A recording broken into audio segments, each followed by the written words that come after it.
Please. అధ్యక్ష గౌరవ ముఖ్యమంత్రి గారు రేవంత్ రెడ్డి గారు సభలు ఉన్నారు అధ్యక్ష. మాటి మాటికి మీరు అవకాశం ఇచ్చిండ్రు, మీరే డిస్టర్బ్ చేస్తారు అధ్యక్ష. ముఖ్యమంత్రి ఉన్నారు కదా ఇప్పుడు అధ్యక్ష, హరీష్ గారికి ఎక్కువ సమయం ఇచ్చారు, మీరు మాట్లాడండి. నేను మళ్ళీ క్లియర్ చెప్తున్నా అధ్యక్ష.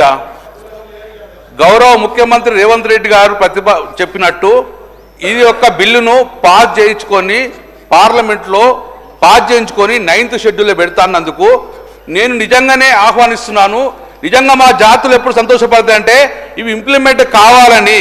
నేను గౌరవ ముఖ్యమంత్రి గారు ఇక్కడే ఉన్నారు, ఇంప్లిమెంట్ చేయాలంటే 2 ఇబ్బందులు ఉన్నాయి కాబట్టి అధ్యక్ష ఈ యొక్క హడల్స్ క్లియర్ చేసుకొని సాఫీగా పోవాలని చెప్పేసి నేను మనస్ఫూర్తి కోరుకున్నా అధ్యక్ష.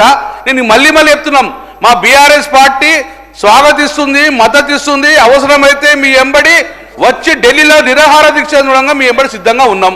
జయలలిత ఎలా తీసుకోమని చెప్పి మేము కోరుతున్నాం మేము కూడా. కానీ ఈ యొక్క చట్టాన్ని 9th షెడ్యూల్లో పెట్టించే బాధ్యత కూడా గౌరవ ముఖ్యమంత్రి రేవంత్ రెడ్డి తీసుకోవాలి. ప్రెజర్ కూడా అక్కడ బీజేపీ ప్రభుత్వం మీద ప్రెజర్ పెట్టాలి. ఈ 2 ప్రభుత్వాలు కూర్చున్నాక 5 నిమిషాల లోపల 9th షెడ్యూల్లో ఇస్తుంది కాబట్టి దాన్ని సంపాదిస్తున్నాం. దానికి ఉన్న ఇబ్బందులు తొలగిపోవాలంటే కొన్ని బీహార్ది చెప్పినాను, కొన్ని తమిళనాడు చెప్పినాము. ఈ 2 పరిణామాలు తీసుకొని శాస్త్రీయంగా పోవాలని చెప్పేసి నేను కోరుకున్నాను. అంతకన్నా శాపనార్థం అనిపించలేదు అధ్యక్ష. దాంతోపాటు 2 బిల్లు పెట్టారు, చాలా సంతోషం, సాధిస్తున్నాం. 3వ బిల్లు కూడా మీరు హామీలు ఇచ్చింది పెట్టమంటున్నాం. అది తప్పు కాదు కదా, మీరేగా ఒప్పుకున్నది, దాని తప్పు కాదు కదా, అది పెట్టమని రిక్వెస్ట్ చేస్తున్నాం. ముఖ్యమంత్రి ఉన్నారు కదా, ముఖ్యమంత్రి డిసైడ్ చేసుకుంటారు, ముఖ్యమంత్రి డిసైడ్ చేస్తారు కదా. నేనేమంటున్నా, దీనికి సంపూర్ణ మద్దతు గౌరవ ముఖ్యమంత్రి గారు రేవంత్ రెడ్డి గారు ఎప్పుడు రమ్మంటే అప్పుడు మా పార్టీ పక్షాన్ని వచ్చి డెఫినెట్గా పోరాటం చేస్తాము మా బీసీ బిడ్డల కోసము.